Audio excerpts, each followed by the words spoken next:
Also, taxes, higher, license plate,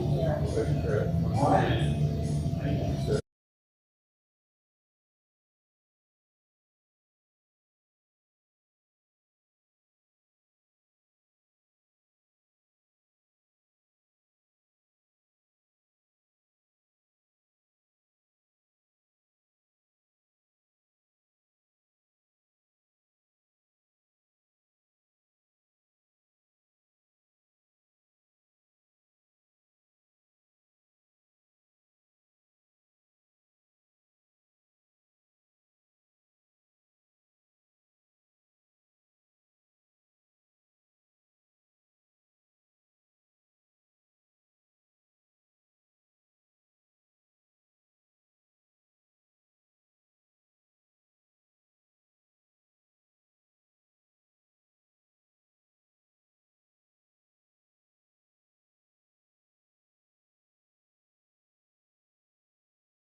answered with our experts.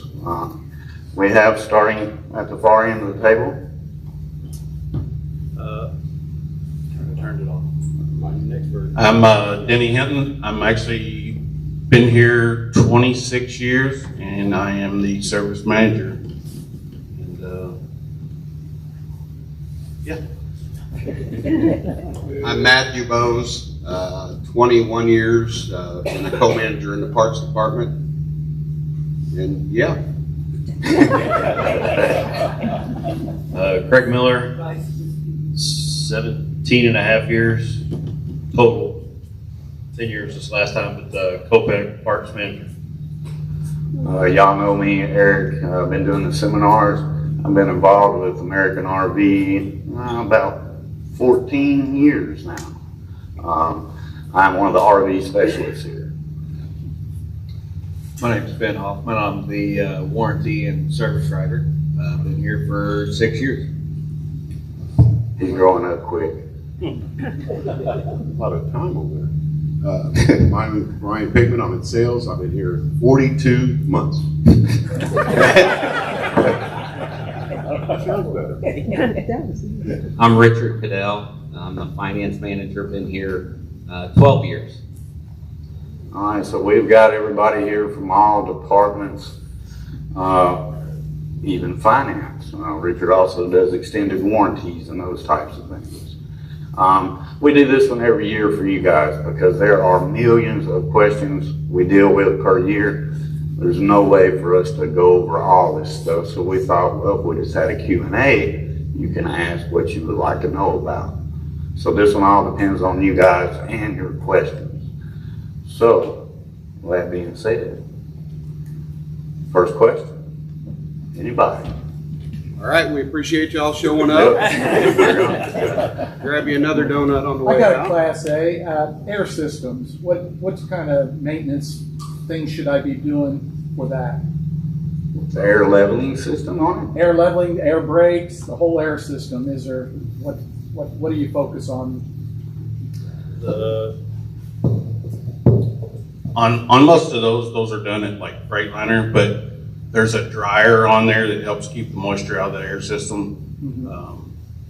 Most people don't spend a lot of time with that. Like semis are always on the road and their dryers are replaced all the time.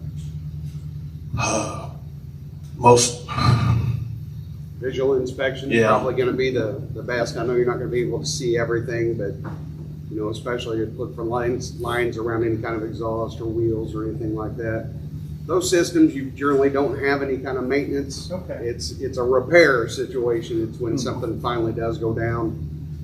I mean, you know, you got level sensors and everything on there that are going to work until they don't. You really generally don't have a whole lot of problems. Just make sure if there's a tank where you can actually add airline dryer to the system, that might be, you know, something you check out often as well. I don't know the service specs on it. We've been out of the repair and maintenance on the motorhome side of it, the chassis side of it, quite some time. So generally when we get one in here, we got to do the research on that specific system or that specific unit. So, Okay, thank you. yeah. And most of those bags take years and years to even think about dry rotting. I mean, Yeah, it's generally only an Yeah. issue when something comes in contact with something else. all right. Good question. Thank you, sir.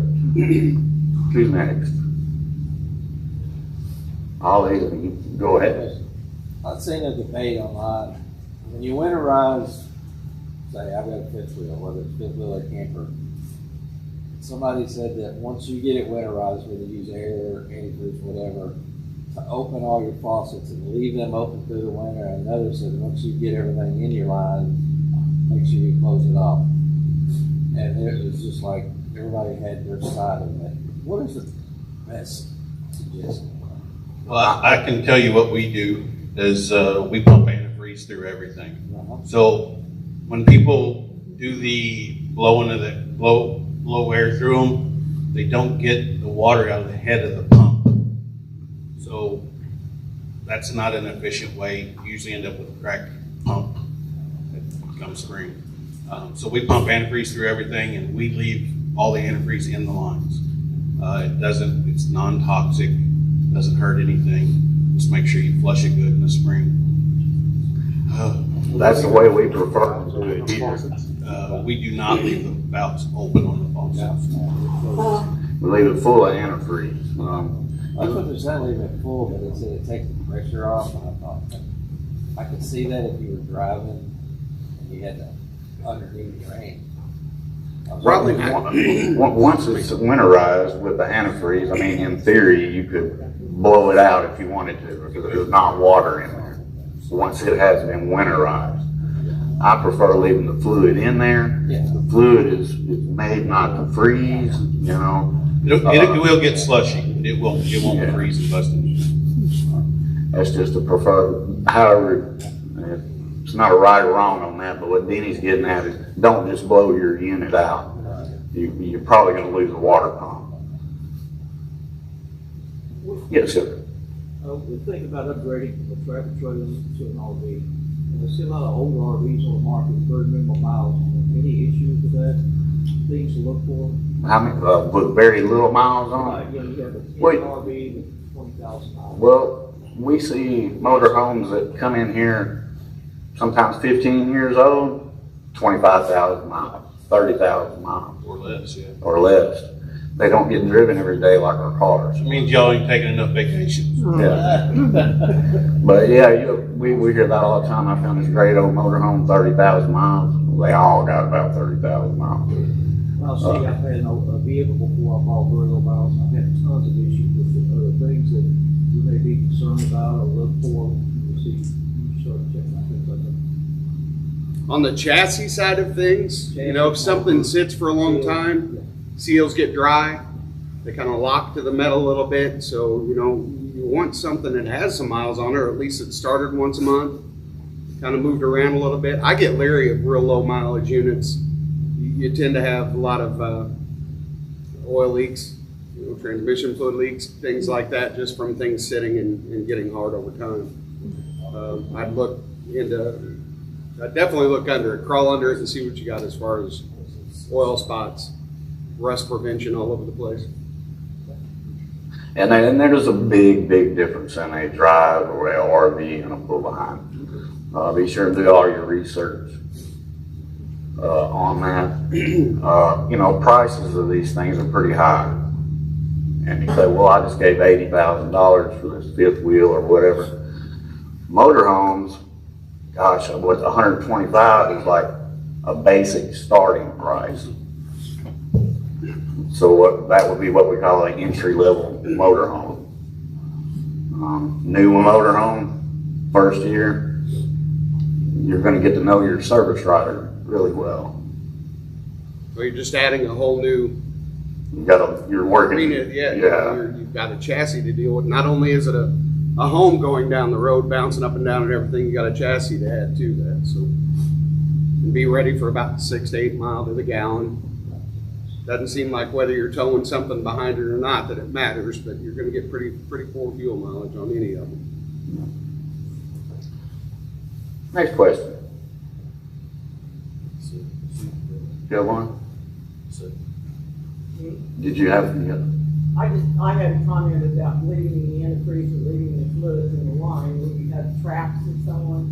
That's gonna, I would think, at least it might keep you from getting any odors from your back of the can. That'd be another reason to leave it in.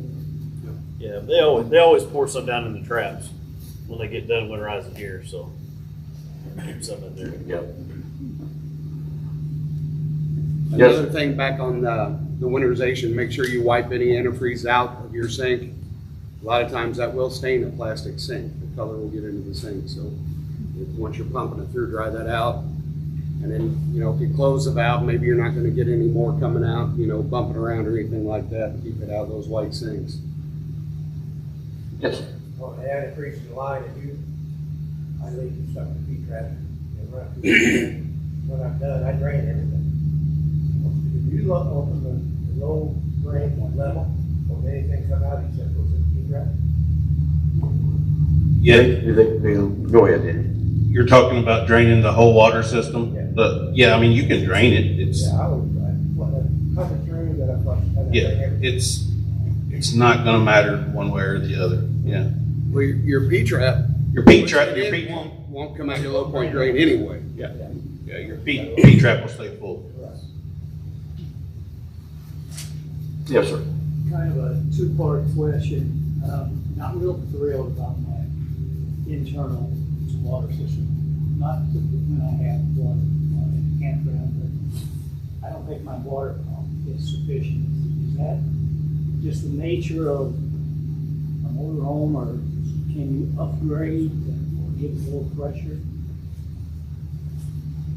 Are you using any kind of external filter system or anything? Have you added anything to It's it? the internal filter that is a bear to get to. So it was on there from the factory, not something you added, okay. A lot of times if you have an internal system, it does reduce the flow because it's another step that the water has to go through. What I would recommend, it's gonna be more money, but you can get a Rimco pump that's over 5 gallons per minute. It's an auto sensing, so if you have your kitchen faucet on, somebody jumps in the shower, it boosts it. So you can get a system like that. A lot of times when they go for the 2.8 gallon per minute pumps, they're doing it for noise.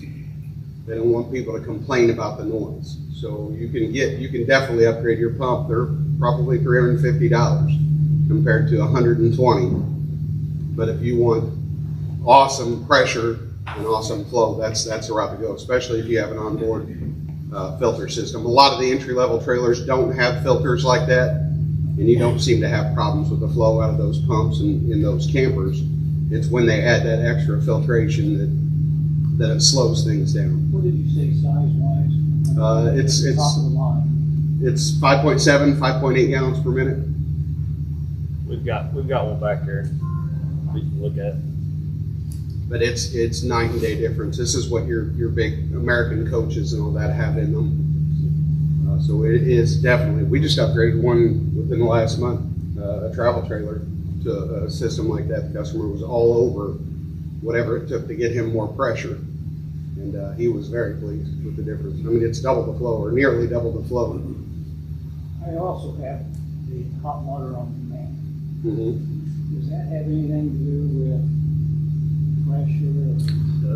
The water heater has to have 2 gallons per minute flow to operate correctly, if I'm not mistaken.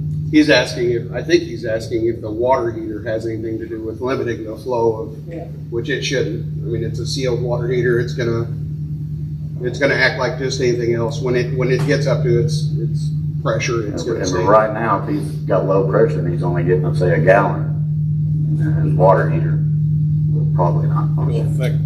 But he's not talking about his water heater failing. He's talking about the flow of his system throughout the trailer. He's wanting to know if that on-demand system affects the flow of everything else. If I'm hearing you correctly.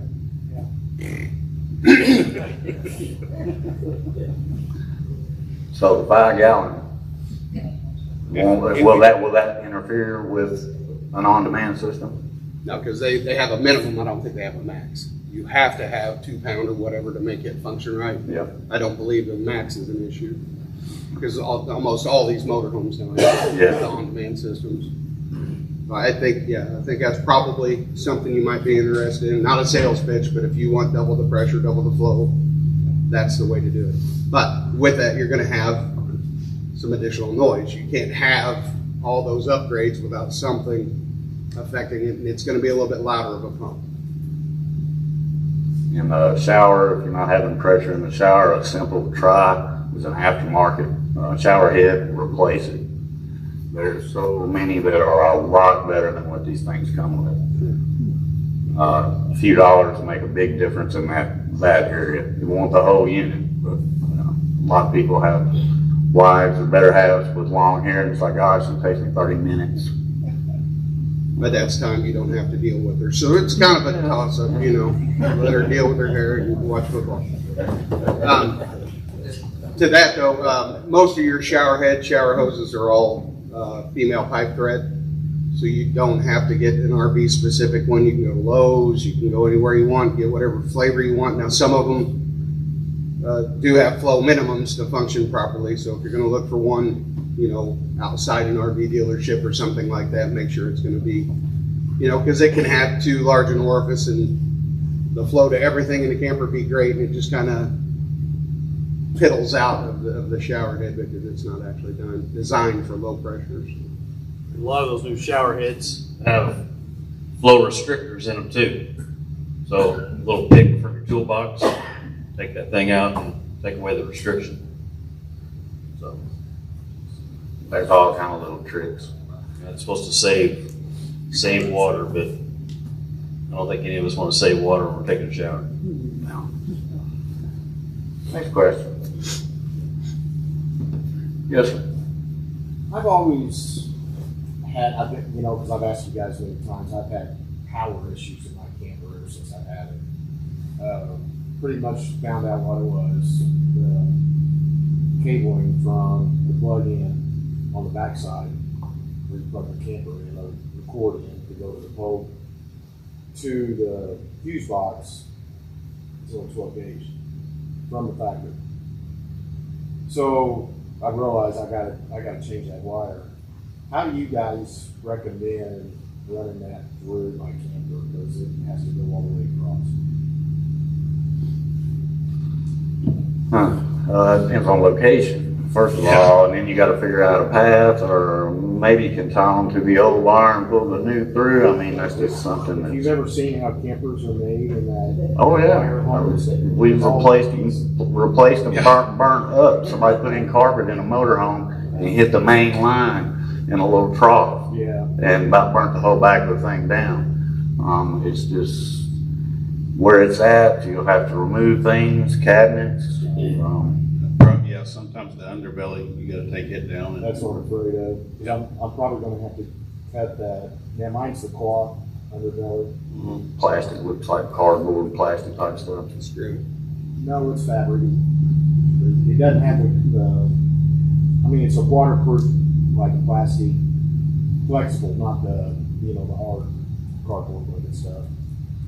So I could cut it and tape it to get a path, I guess, under there. But I think stubbing down I could do. But if I gotta, you know, tape in an extra piece of that material, can I get that for you guys? Oh, yeah. Absolutely. A lot of times, if it's small enough, we'll give you a piece. You know, we've got enough small rolls out there, you know, we can't give away 20 feet of it just simply because we generally don't have that much left over. But a 5-foot section by the width, yeah, no problem. Okay. That's something I'm gonna have to tackle this for.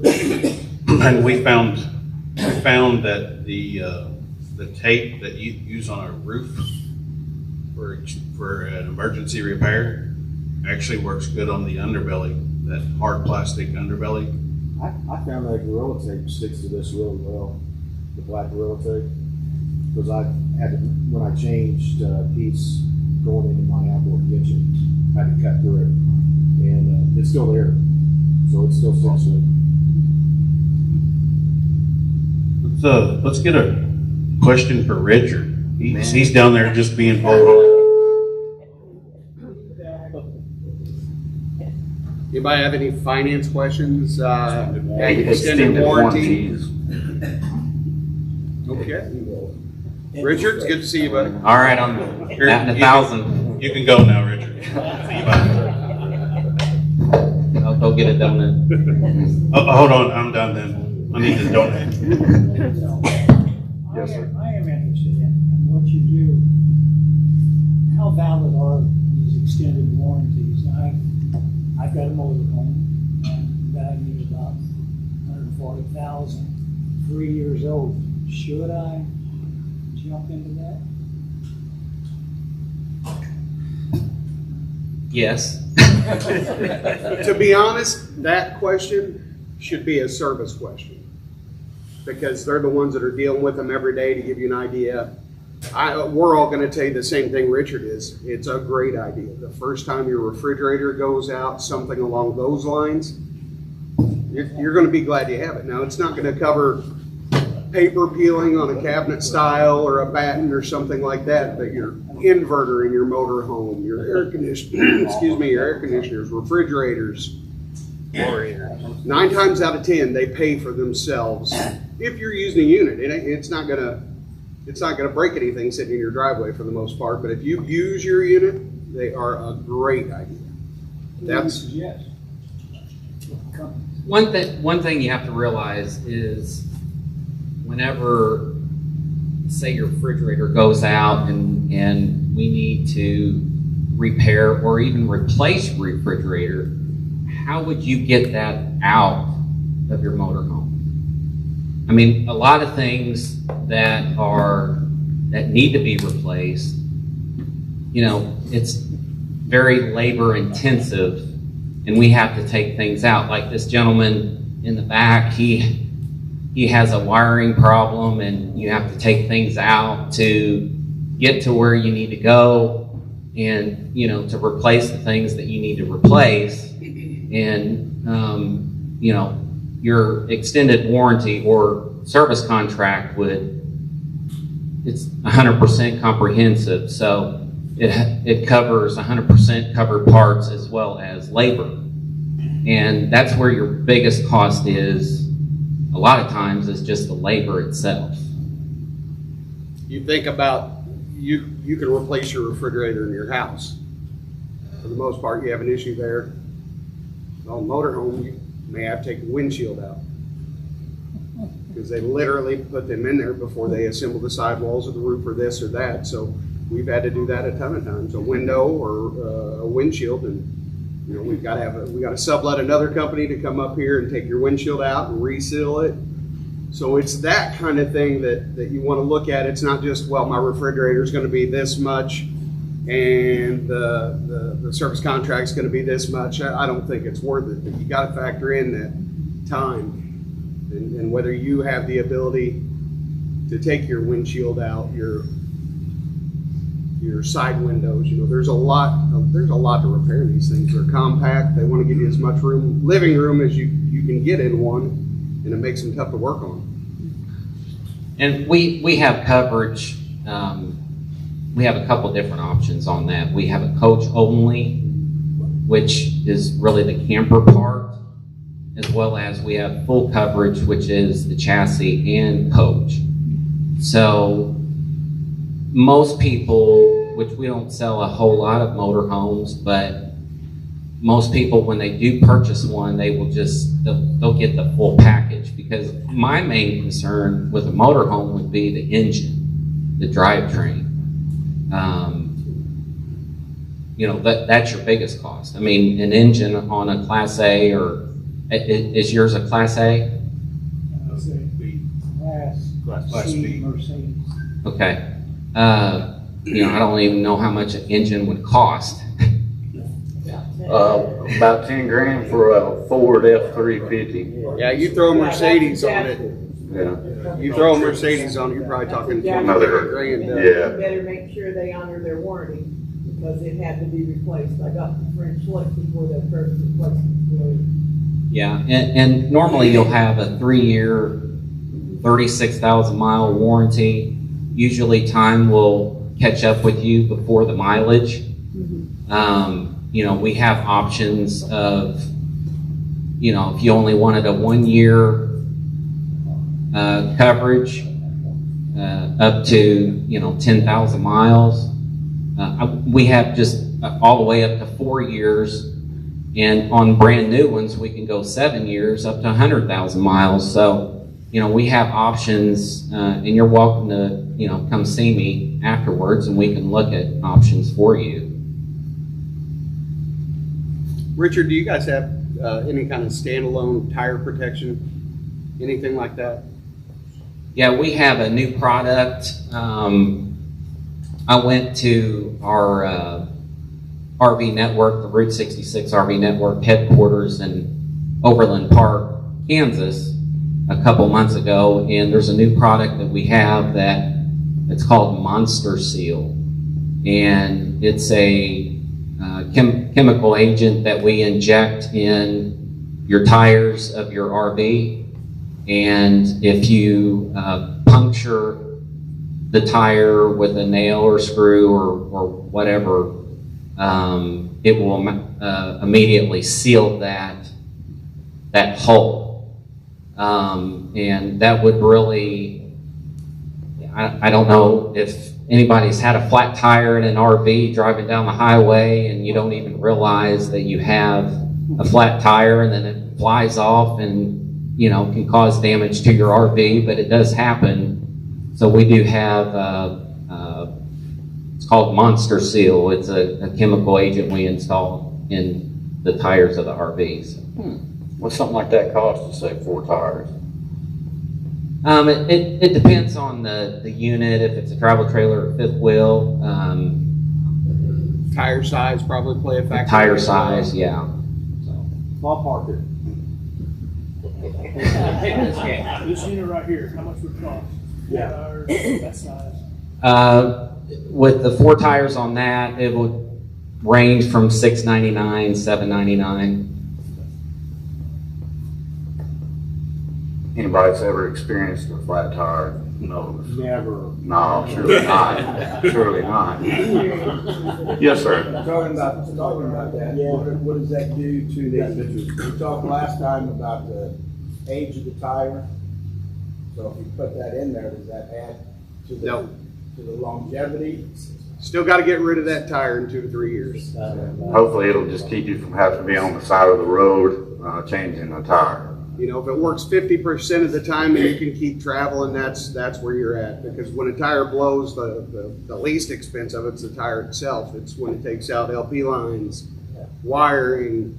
You know, the physical damage you can still camp with, but it's when it tears stuff that interrupts the systems on the unit is when your vacation's over. You know, so you're halfway to Florida and you have a blowout. What are you going to do? I mean, you're literally scrounging to figure out how you're going to continue, or you're going to return back with a new tire, and that's what it hurts. And it's never going to happen when you're across the street from an RV dealership. It's going to be where you're going to have to call somebody to come out there, and you're hoping at that point that they have the knowledge not to put the jack in the wrong spot on the axle and bend your axle. And I mean, it's a nightmare. Tires are a nightmare. That's the number one. It used to be awnings.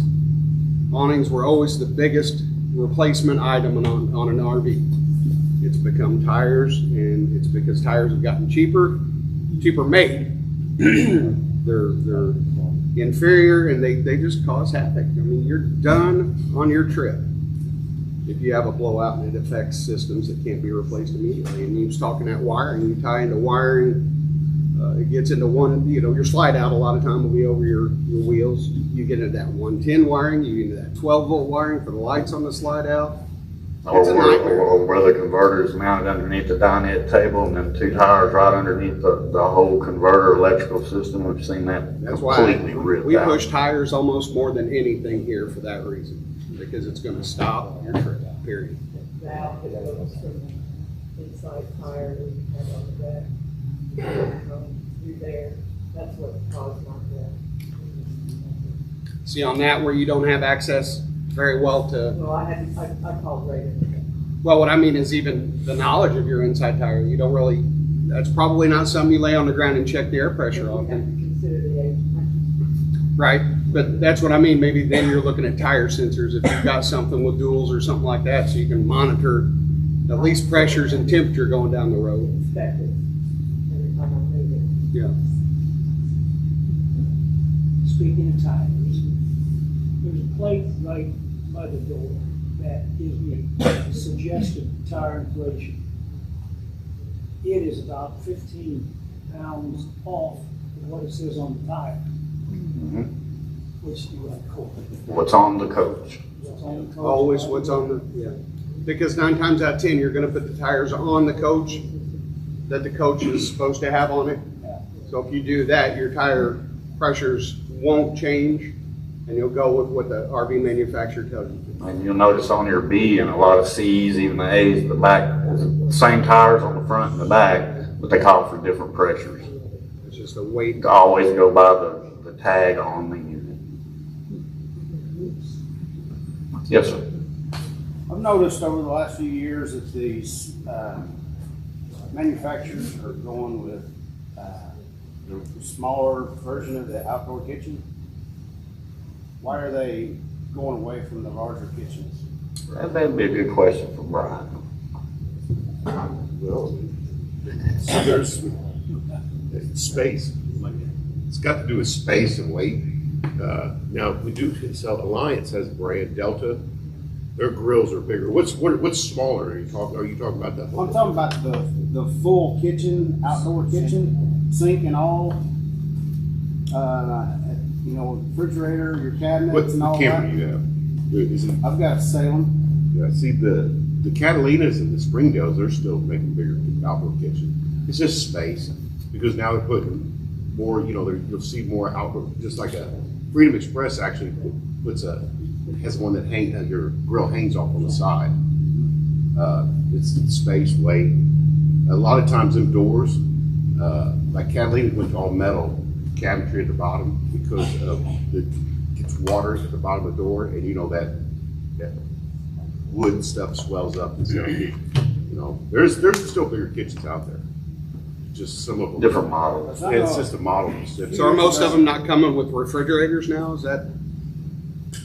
Yeah, and they're smaller because I had the pretty good size. The big door where you can stand underneath it when it's raining. Yes. Kitchen, yeah. But we went to an RV show here a few years ago, and a couple of years ago, and they hardly had any larger kitchen, you know. So I was just kind of curious as to why you just don't see them outside. You know, you just don't see them at all. I don't know if the manufacturer's kind of stepped away, but I'm sure there's models of it. But that door can cause a lot of leaks. And what causes a lot of the damage in that area is the refrigerator. When you cut that fridge off and the switch, it makes that big pool of water and it runs out in that couch in the outdoor kitchen, and it just sits there. Of course, the wood soaks it up. Not only that, but there were several issues with you close that door with that refrigerator going, there's not enough ventilation for it to actually cool. So people are thinking they're having a lot of issues with the refrigerator. We pull the refrigerator out, set it on the ground, it's cooling fine. But when they're traveling or when they have that door shut, you know, if you go away from your camper, you're hiking in the woods or whatever, you're gone for a while with that door shut. It's not getting the ventilation to make that refrigerator actually cool. That's why I was asking. I thought maybe, you know, that would be an issue for them or a reason for them to take out the larger refrigerators in there. Have you ever had that problem? It's mainly they're venting inside as well. So if they have them properly ventilated to where it's getting inside air from the RV as well, it's not an issue. But there were a lot of them that didn't think about that part of it. And with that closed, the refrigerators didn't cool. I was just curious because, you know, I love my big outdoor kitchen, and if I was ever able to upgrade, am I going to be able to still have that? I would think so. I'd say if you get the right floor plan, you know, because that's taking up a lot of room inside the camper, which is going to make the floor plans change. So if you're willing to give up some portion of your floor plan, you can probably still have that in certain units. Or the same, certain units cater to, well, like your toy haulers. You know, there's a line. Montana's a good example of the Mountaineer. That's kind of their toy hauler line and outdoory version versus Big Sky luxury. You know, the biggest outdoor kitchen is going to usually be on the bunkhouse because in the back it's got that bunk and then the bunk beds on the other side, so you've got a great big door. And that's why I see mainly the bigger outdoor kitchens. We saw a few months ago, we had somebody had water leaking bottom of their camper and they couldn't figure out where. Well, after we pulled it back there, you open up their outdoor kitchen and it's stuffed full. They use it like a storage bin almost with all their outdoor kitchen stuff. What happened is the faucet was turned on. So when they hook up the water, water starts. Yeah, when they stuff that stuff in there, they actually accidentally turned on one of the faucets. Every time they plugged in, it was running water through the pots, pans, I don't know what all they had in that bin. It was quite a bit. Firewood. A couple immigrants. Next question. Got an online question. Tony's asking how we think Alliance is made better. I think I can answer that. Alliance is made, it's a It's individually operated. It's founded by two brothers. Are you guys familiar with Alliance at all? Delta, Paradigm, Valor. It's a new line we picked up last year. They're making residential. They have residential cabinetry. If you haven't seen one, we have some out on the lot. You need to check them out. Closer. You can check them out. There you go. That's why they give me this, because They have. They also they use Asdel. That's the material on the outside, or the wall inside walls of campers instead of Luan. So they don't delaminate on the outside. They're all fiberglass campers. But the Alliance is by far one of my favorite brands. Fit and finish. If you haven't seen one, you need to go outside and look at one. They're Delta. It's Delta, Paradigm, Avenue, and Valor as their fully held. So they My sales pitch. they concentrate on 4 different models. They don't have 20 different models with 20 different floor plans, so they actually are able to perfect almost what they're dealing with rather than they have a little bit better quality control. Right. You asked me about the outdoor kitchen. They actually have a 25-inch griddle. It's got a griddle on one side and a grill on the other. So they have. Now none of them that we have a great big outdoor kitchen, but what they do have in them is large and very usable. Any other questions about that? Good answer. If you replace your battery that comes with your camper with some leasing batteries, do you need to do anything different or just hook them up? Or charging the system, you know what I mean? You need to make sure that your converter is capable of charging a lithium-ion battery. Depends on the year of your camper. Like It's a 22 yours has the auto detect in it, so you would be fine. So I don't need to do anything except hook No, them sir. up. The So I can converter run the itself battery. senses what kind of battery's in there, and it adapts to that. And even if I put 2 batteries in there, Yes. I'm fine. Yep. Because I know some stuff I've been reading, you say you can't just charge it up on a regular charger. Right. And that's where that auto detect converter that you have in there will take over. You don't have to. Now, even, probably 2020 may not have that auto detect. It's fairly new technology, but you can get a replacement lower charge section for the converter system. So you got all your breakers. Okay, underneath that is your converter charger. Okay, so you can replace just that lower section. It's 5 wires, ground, hot, neutral, then a battery, positive, battery, negative. So you can replace that with an auto detect if you're wanting to go to one and you don't have it. But you brought up a great point. That is something I think everybody should do. They're expensive. The lithium-ion batteries, they are expensive, but you're getting a 10 to 12-year warranty on them. So a guy that's replacing a $150 deep cycle wet battery, every 1 to 2 years, they got a 1-year warranty for a reason. So if you're replacing them every 10 years, the cost isn't that far off of a lithium ion, and you're draining that lithium ion till it's done. Your lead acid battery is shutting down when it gets to 11 volts, 12 volts. You've got systems shutting down in your RV right then, 10 volts even on some things. That lithium ion is going to give you power till the end. Like your lithium ion drills at home. They don't get weak on you and then just kind of die out. They're 100% power until you can't use them. So you're talking, 80, 90% maybe use out of a battery compared to the lead acid. I think that's a great idea. If you're willing to put that money out up front, you're gonna definitely get better results out of it. In most cases, you can switch to your new camper if you trade it in. Yeah, think about that. You bought a battery and you buy a new camper or whatever. Take that battery with you if it's a lithium ion. You still got 5 years or whatever, life on it. It's not something that you can't transfer unit to unit. Yes, sir. If you look at the lithium-ion batteries, do you guys have any problem with, they're going to call them cheap Chinese knockoffs, or the Radidio, the Lime Pine, stuff like that? Do you all have, I don't personally have a problem with them because you look like guys with Will Prowlis on YouTube and stuff like that. They tear them apart. They're the exact same thing, but you can get that lithium, that 12-volt 100 amp hour right now for $210. Yeah. Unfortunately, we don't want you to have a bad experience. Well, I'm sorry. So we don't want a person to have a bad Sure. experience with one. So there's only a couple units, a couple lithium ions that we'll deal with at all. One of them's Relion, and it's because of warranty. Okay. Go Power, We had 2 batteries that weren't necessarily bad, that were questionable, and it had to do with customer setup on when he put those in. They sent us 2 batteries, didn't want the old batteries back. Okay.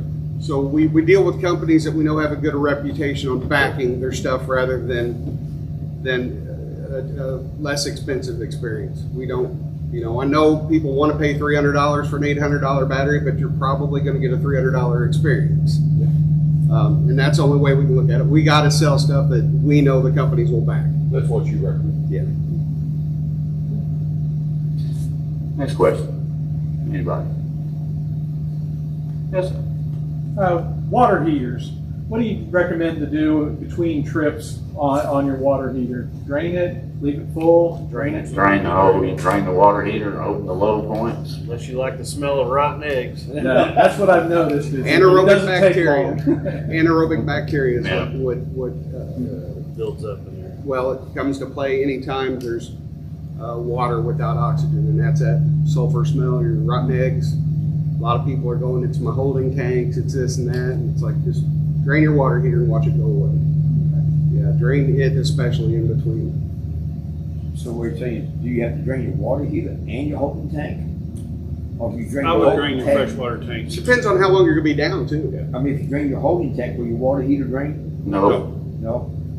Water supply lines are totally There's a separate. pressure valve on your water heater. There's most of the time, if it's not a on demand, it's gonna be a plastic plug or an anode rod. Have you seen that? How long have you had your camper? It's just, in the spring. Okay, so, and it's a Keystone? Yeah. Yeah, so it's gonna have the anode rod. On the bottom of the water heater, you open the door on the outside. It's gas. On the bottom of the water heater, you're gonna have a metal plug, 1.16". So get you an 1.16" socket, take that plug out and just lay it right there in the tray on that door until you're ready to go camping next time. Be Mine's got a little sure pet and to drain it. open, Okay, yeah. well, be sure and open the pressure release valve before you take the plug out. Yeah, do that. You only do that once.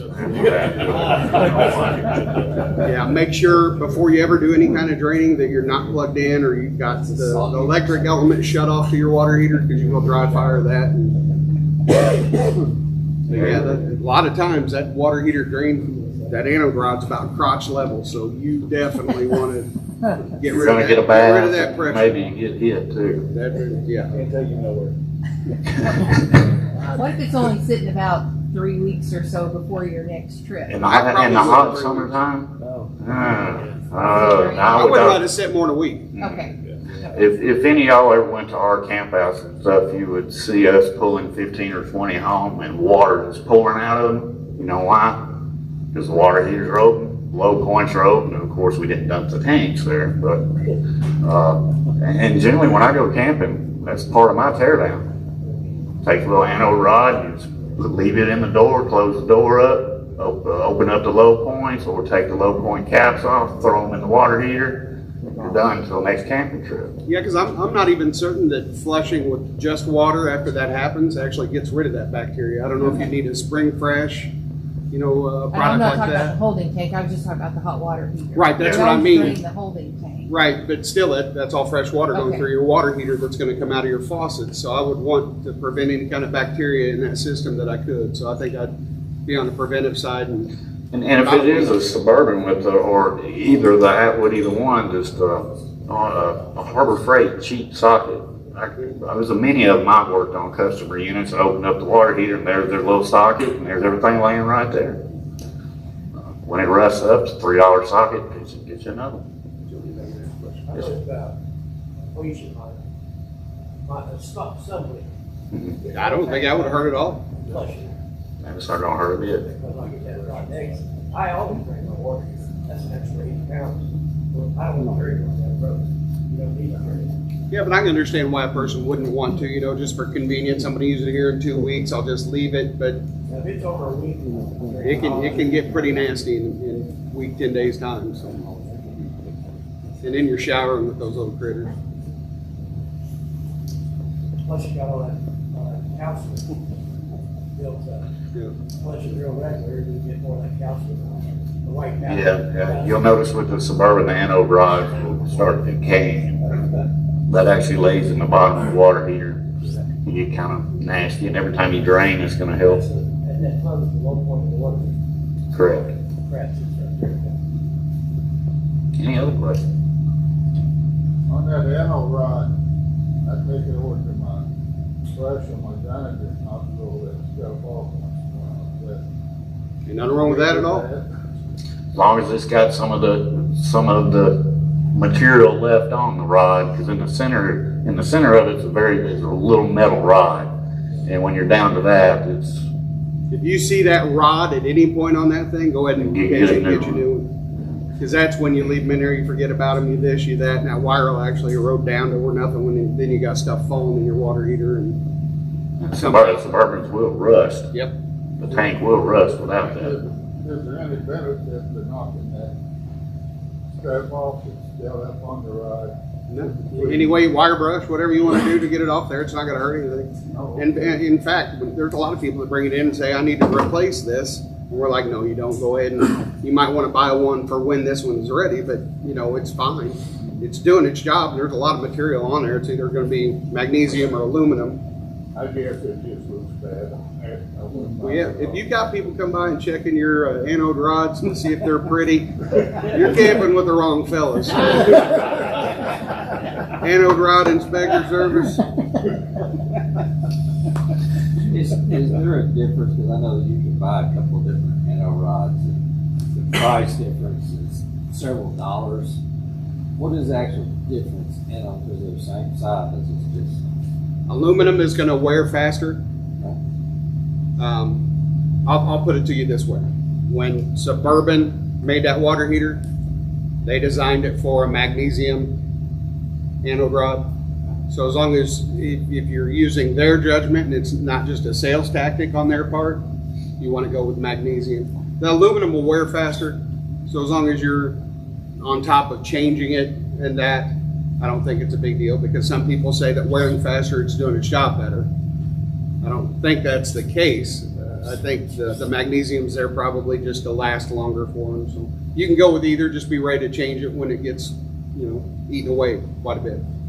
We always recommend Suburban because it comes with the Teflon tape ready to go on it, and it's got that black hardened bolt head, the threads and all that, to where they don't seem to stick to that steel in the tank. If you ever pulled one out and it's just marred the threads and everything's rusted where those two metals are, the Suburban ones won't do that. Any other questions? Yes, sir. Question on the sensors, like in tanks, they're never active no matter if you're flushing good or putting chemicals. Is that just the nature of the Was it reading 1/3, 2/3? Maybe nothing, or that it has to be, it's not correct. But I guess there's something on the sensor that makes sense. It seems like no matter what you try to back flush or everything else, it just never really. Do you know how that system works? Do I know that? Okay. You got 4 probes that are on the sidewall of that tank. Okay? An area about that tall. So basically, you've just got a bolt head, a bolt head, a bolt head, a bolt head. One of them's your common 1/3, 2/3, and full.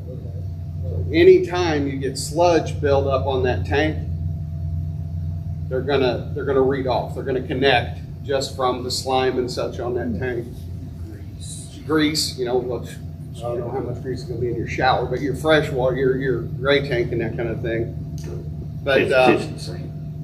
If you got a galley tank, a lot of times. the best product that we've seen, and we push this every chance we get because it works. We use it for repairs. It don't work 100% of the time, but nothing does.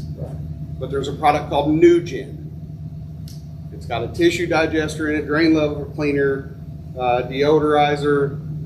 It's lubricant for your slide valves and that kind of thing, but it's got that all in one. It's fairly expensive, but not if you consider, like, I love Camco products, but I don't think they have the best chemicals. So if you're a Camco fan, you might have to use double the amount that they're asking for to do things. NewGen, it's pretty much 2 ounces to a 40-gallon tank. And a lot of read the bottle of your chemical on the back of them. A lot of them say if it's over a certain temperature, you're supposed to double the content anyway. And a lot of people don't. But it's stuff like that that's gonna help you in the long run on those tank sensors. But we use it for a repair method out there in the shop.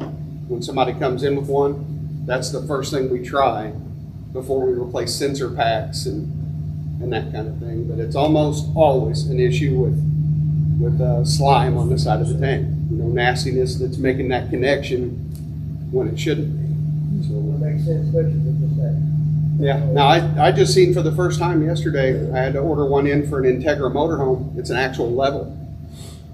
I'd never seen one before. We had to order one in for a customer, but it's just like your fuel tank. It's actually got a level in there that raises with the fluid. Is that it? But I also read they've got recalls and everything on I was those. gonna say, that don't sound like it's gonna. Yeah, recalls on those. We got some parts coming for free because tissue and you know nastiness get those stuck as well. So That new gen, Non-mechanical. that new gen will help you with the sensors. I bought my camper that was a trade-in I took in, and I had the same problem. And after 2 or 3 campouts, I was always starting to use new gen. I started with new gen, and it had the same problem. And then after a couple campouts I had with it, and then filled the tank up, and I put a whole thing of that new gen in it, I never had no problem with the sensors anymore. I do when you initially dump it, it'll still say full, but then after it dries out a little bit, then it works again. So now that's a thing you can do in between camps. If you've got an issue with the tank, I mean it's $24, $22. I don't even remember what it is exactly right now, but dump a whole bottle in there, fill it up with water, leave it in there until you go camping again. You're in your waste system, so it's not going to hurt to have anything in there. But you know that would be a good possible fix for you. When you drive, you can do it before you leave the campground. When you drive around with it on your way home, it's going to slosh around and clean stuff up. And I'll tell you what, you can put just a little bit of that in your kitchen P-trap and bathroom P-trap, this new gen, and your camper will Or any of you guys use smell the new wonderful. gen? Yeah, and I do that with my kitchen. And now you walk in the camper, it doesn't smell like the old. No. Have you tried anything that you found that works better as a deodorizer? No. We haven't either. In fact, what got us on the product was the salesman came in and he had ammonia. So he poured ammonia in this little cup and put just a very, very small amount of that Nugent in there, and you could hold deeply inhale, and it completely masked that ammonia, that 100% neutral. Well, I don't know. You couldn't tell it was there, and that's why deodorizer wise, I've never seen anything like it. You try that with some of the other chemicals, and you've got napalm. Yeah. And it also, he swirled the cup around, we noticed, and then just slung the ammonia out in the waters, and it looked like the cup had been waxed. Yeah. So things just Yeah, it was slide. hydrophobic kind of looking. You know, you could see the droplets, but it would roll out of there. So, I mean, it was, they either know how to really put on a show or it does what it's supposed to do. Yeah, I did 3 years full time, and of course, companies that send all kind of Camco stuff. That new gen come in, and there's nothing to this day that'll beat it. That's for sure. But we also just kind of on that, we've got a cart full of free stuff we're going to give everybody today as a chance to come up and get some chemical. This is from a company called Walex that's wanting to get into our store. So they gave us a ton of stuff to give out. You guys would be, good candidates to tell us what you think about it. Probably not going to be till spring when we use it, but just kind of give us a heads up on what you think. So we're going to set it out up here in just a moment and grab it till it's gone. Whatever you're all welcome When you to. use that new gen as a repair, for the sensors, how do you do it? Do you just let it soak? Yeah. Or do you dry Dump a bottle in there and fill it up and let it sit overnight. Is that how you do it? Yeah. I always use liquid cascading. I found that works pretty decent. I've hooked these things up to the hot seat. We got a 40-gallon hot seat back there, and I'll put straight hot water in galley tanks with Dawn, with this, with that. Nope. I mean, fought them. I'm not going to knock the Cascade because I've never heard of it or tried it. It might be doing great for you, and that might be a It great. works in my galleys, but of course, your black, the only one that works is my top one, which is what you need. But, so I'm willing to try it. Yeah. But, like with when I go camping, I fill it about a quarter way up, and I put a bunch of the liquid Cascade in there, and drive it to the campground. Yeah, great idea. So I didn't know driving around would probably be better than just soaking them. With the new gym, I don't think it makes that much difference in my opinion. Okay. And once you start using it regularly, you're not, more than likely not gonna be dealing with those issues Okay. if you use it regularly. It knocked the smell of my sump pump in my basement. I had a smell of stinky sump pump in my basement. I put a whole thing in there, turned it off, unplugged the sump pump for about 2 days. You remember that summer that Ben wore knocked the- Crocs and we poured it on his feet? Boom. Done. When you say regular, what do you? Use it like normal instead of trying to put way too much in there to fix it. So you get on a regimen of 2 ounces per 40-gallon tank, and Okay. but use it. Use a lot of it to fix a problem you've already got. Because most of the time, if it's been set or traded in, it's been sitting around for a while, so it's gonna have to have some time for the chemicals to do its digesting. Plus, you don't know if the person actually used RV toilet tissue in the one before, which is not necessarily if they're using household stuff, unless it's Scott. Scott supposedly is good for any septic system, but if they're using Cottonelle or something lint-free, so they don't get dingleberries or something, or you use a lot of it. Any other questions? Back to the black tanks. Everybody knows to keep those valves shut while it's in use and then dump as needed. Always dump your black first and then your gray or your galley so it cleans. Those soaps will clean out your black tank. Yeah, and just getting you a little tear down and set up system. It doesn't take long at all. Yes, sir. On those black tank flushes, like you're going to get full hookup. I'll say people do that alcohol. No, so what happens is, Everything dries out. Everything dries out. so we don't have a P-trap. In a camper, when you open up the toilet valve, you're looking in the tank. So if you leave the valve open, the solid material stays in the tank and the liquid runs right out and down the hose. That keeps compacting until you have a serious problem, and you'll be coming to see Denny. And that's not a cheap repair. One more thing to remember is anytime, if your RV, like all your Montanas have the tank flush, right? The tank cleaner flush thing. Flusher. If you've got that, you have to have your tanks open before you use that, or you'll pop the top off that tank like nobody's business. If you bought a secondhand camper and it's got that on it, make sure you know which one is the CD and which one is the black tank flusher. Some models, especially Freedom Express, put them right beside each other. And when that first year they come out, I forget the customer's name, but he swore up and down, he plugged up his camper and poop was running off the roof.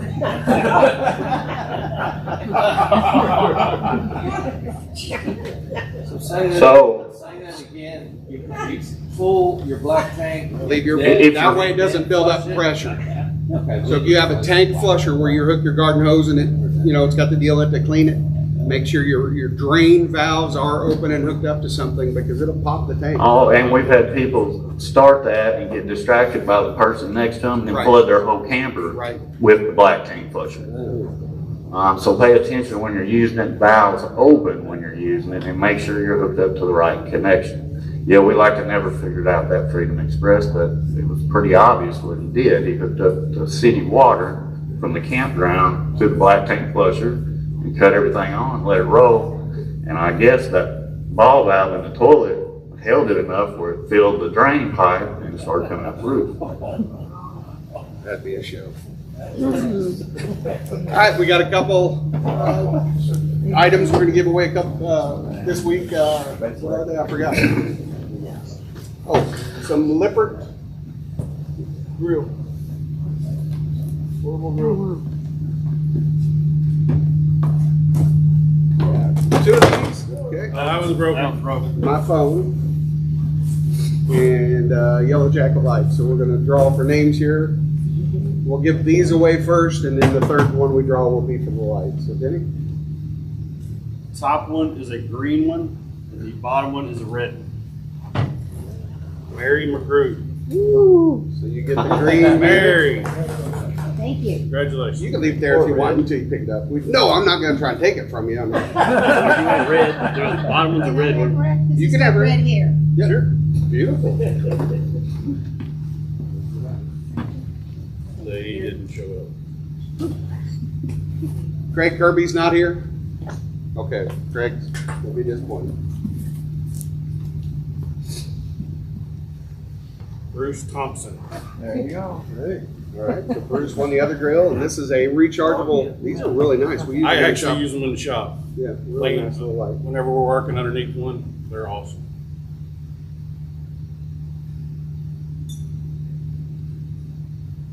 Looks like a Jim Morgan. All right. I already won, one of the drawings before, so give somebody. Give us, okay, that's awful nice of you. Looks like a Mark Clayton. Not here? Another no-show?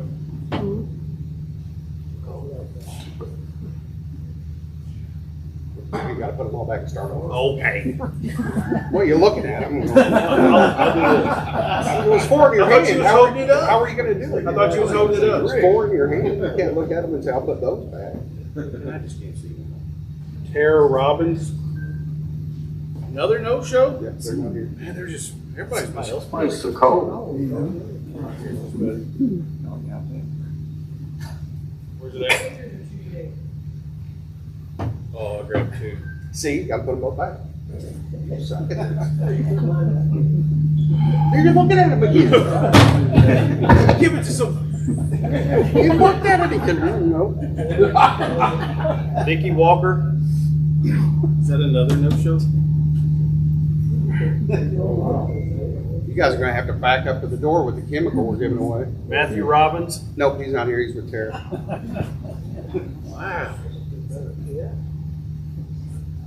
Karen Thompson. That's me, but we just won something, so draw. I'll take the line. I need another one. Kevin's here. Kevin's here. Kevin can always use a light, can't you, Kevin? Yes, sir. All right, and you want to open up the chemical real quick? Just set it out here so they can read what they're doing. All right. So this. Yes, sir. Who wants another grill? Right there. Right there. They're gonna set up, all You guys this want the stuff up up grill, here. right? We'll just leave it there for you.